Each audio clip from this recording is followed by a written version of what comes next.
Hey y'all, and welcome back to Sweet Pea and Peony's Designs. Today I'm going to show you how I did a full vinyl wrap tie-dye tumbler. That way we can get a beautiful sparkly tie-dye tumbler that's a little less time consuming. I'd love to take the time to do one of those hand-painted, hand-glittered ones, but today I'm going to show you how we saved a little bit of time and did a full vinyl wrap and got a beautiful outcome.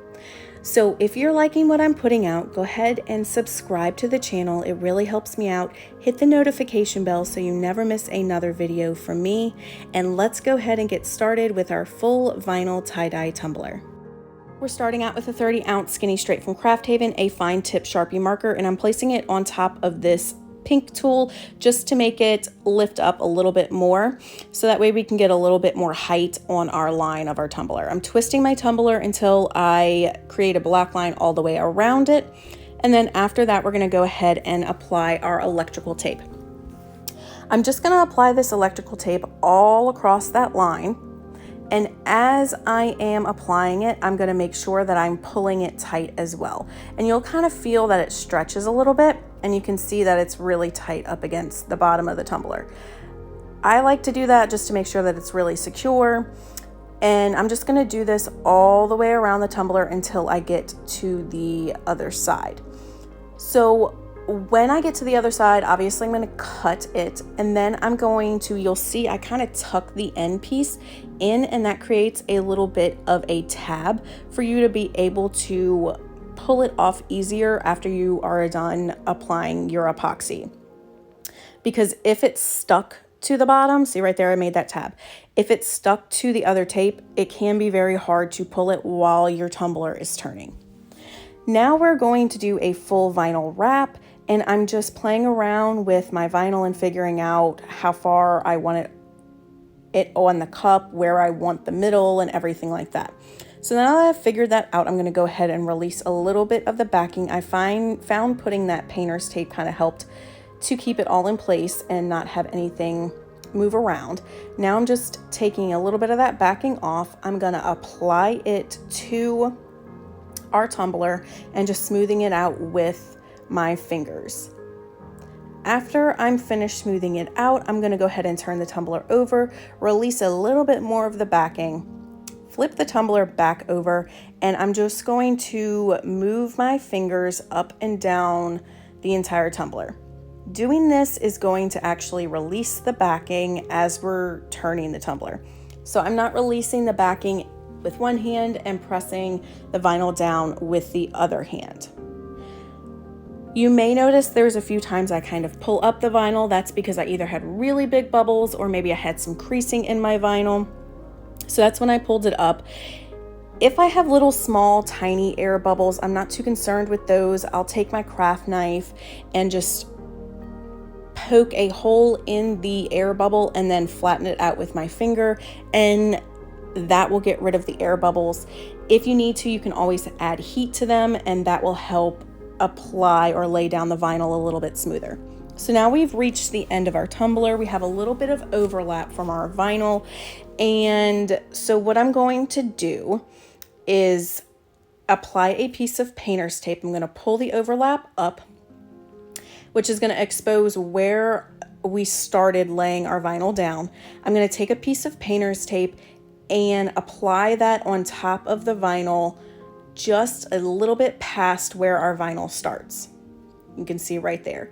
So what that's going to do is that's going to create a really nice crisp line. It's going to give us a little bit more of an indent to work with, because I have a really hard time cutting a very straight line with my craft knife. So that painter's tape is just going to give us a little bit extra of an indent to follow that painter's tape with our craft knife. And I think I got that idea from Dixie Darlings. So check out her channel.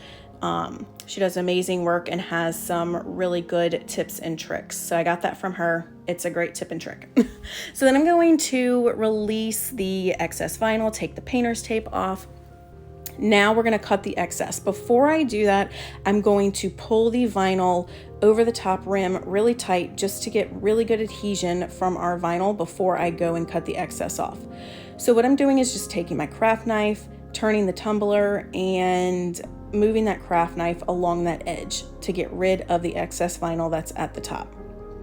When I'm done with that, I'm going to run the craft knife on the top rim again, and you can see I'm getting more vinyl off. So that's just trimming it even further. On the bottom, I'm going to go ahead and trim the bottom off as well. Again, just turning the craft knife until we get all the extra off. So since we put that electrical tape at the bottom, we now have a nice crisp line to follow to get the vinyl off. I changed out the blade on my craft knife so it was really sharp, and I'm just going to take that blade and run it right up against the electrical tape that we already have applied, and that's going to give us a nice even line to follow to get the excess vinyl off. If you find the line's not as straight as you wanted, then you can just trim it up when you are done pulling this off. But I did find the electrical tape really helped with that. And now I'm just going to pull the excess off. You can see that I had some bubbles in my vinyl. Again, I just took my craft knife, poked a hole in them, and they laid flat.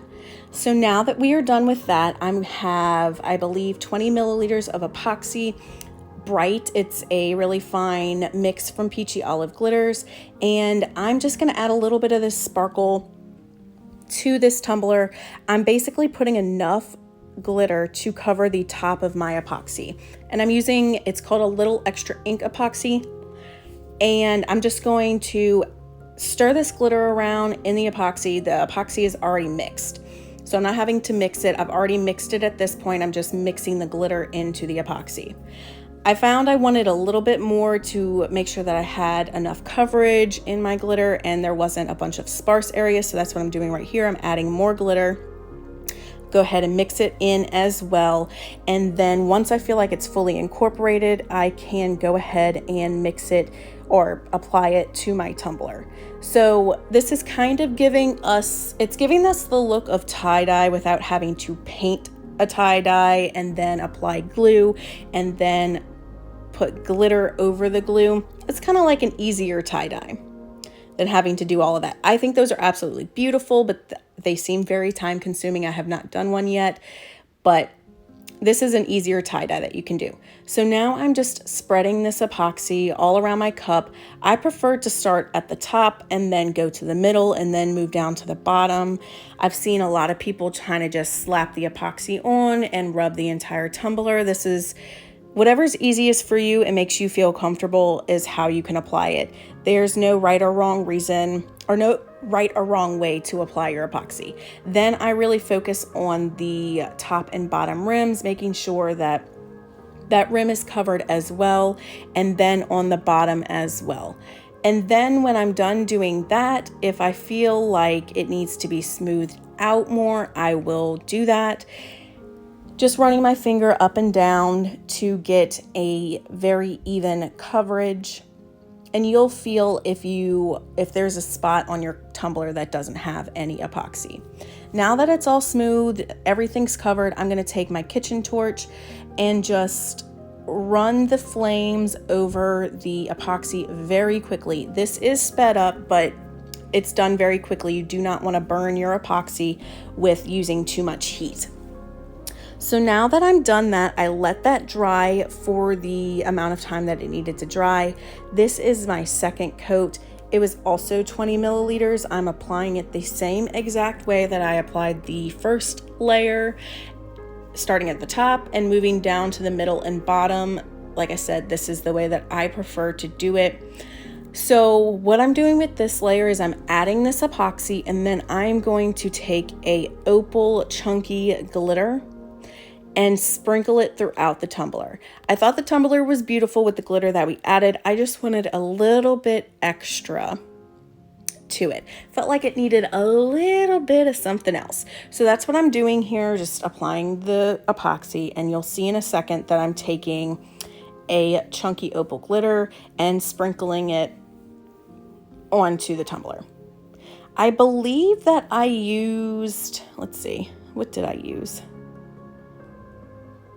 I think it was Basic White Girl. I'll have it in the description, but I think it was Basic White Girl from Peachy Olive Glitters that I'm sprinkling. As you saw, I took a very small amount and pinched the glitter with my finger, very small amount, and I'm just sprinkling it onto the cup wherever it may fall.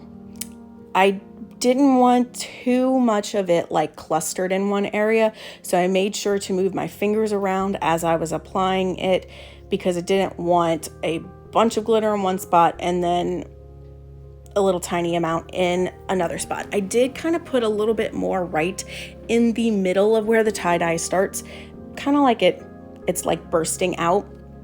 So I did do that, but that's really the only place that it was kind of chunked together. Now, if you do get some glitter in spots that you don't want it, it's okay. It's not a big deal. You can take a stir stick, your weeding tool, a pair of tweezers, a silicone tool that you have, and just either move that glitter around, or you can take it off completely. So that's a little tip. If you get glitter where you don't want it, then you can easily remove it by using one of those tools. So we're going to add a little bit more. I still haven't done it. Put the amount that I'm going to put in the middle of the tie-dye, but again, I'm just sprinkling it along throughout the tumbler, and there we go. We're going to add a little bit more right in the middle of this, and then after this we are going to torch it. I don't think I showed that, but I do torch it to make sure we don't have any bubbles. So after this dried, I did have some roughness from that chunky glitter, so I added another layer of a little extra ink epoxy, and then after that dried overnight, I went ahead and applied my decal. So this decal is from Bare Trends off of Etsy. It's her fuzzy leopard SVG.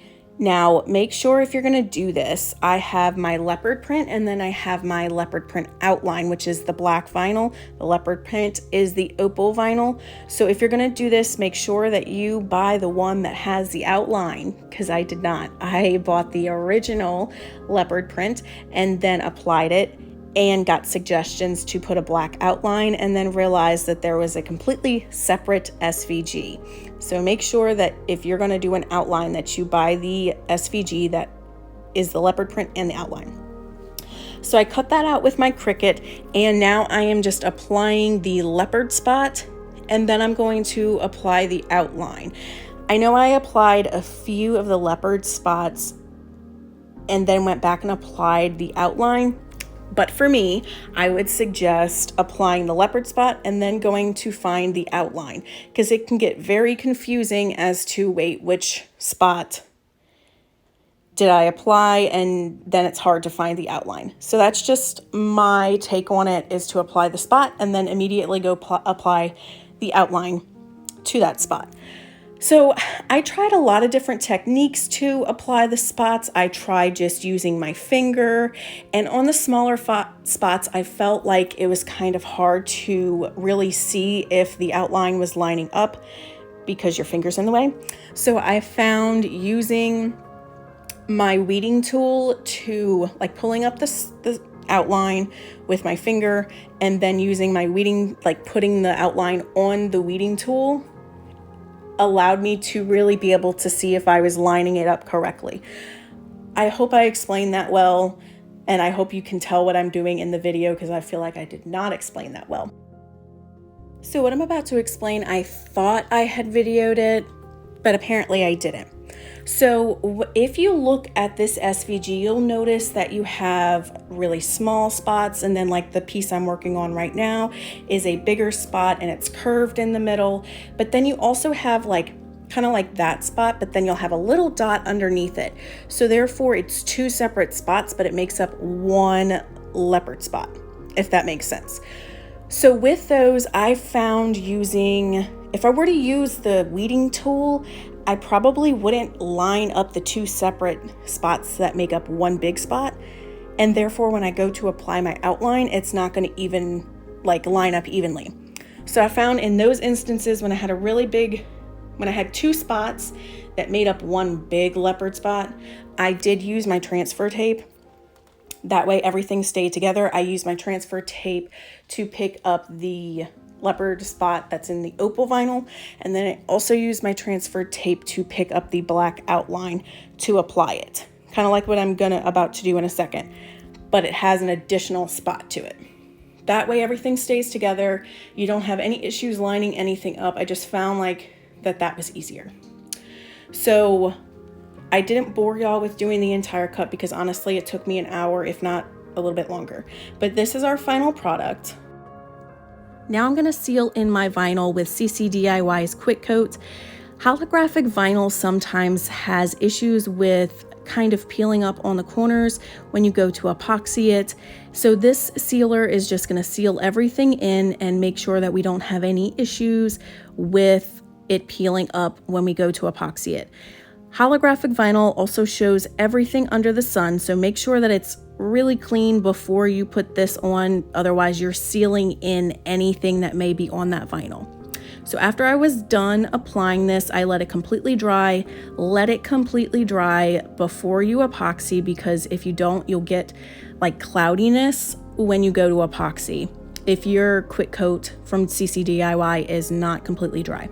So I used 20 milliliters of a little extra ink epoxy on this. It's the epoxy I've been using the whole time for this tumbler. And again, I'm starting at the top and applying it to the top section, moving into the middle, and then down to the bottom. After my Quick Coat dried, I did sand the top rim of my tumbler. That is going to expose a very thin line of stainless steel for our epoxy to create a seal.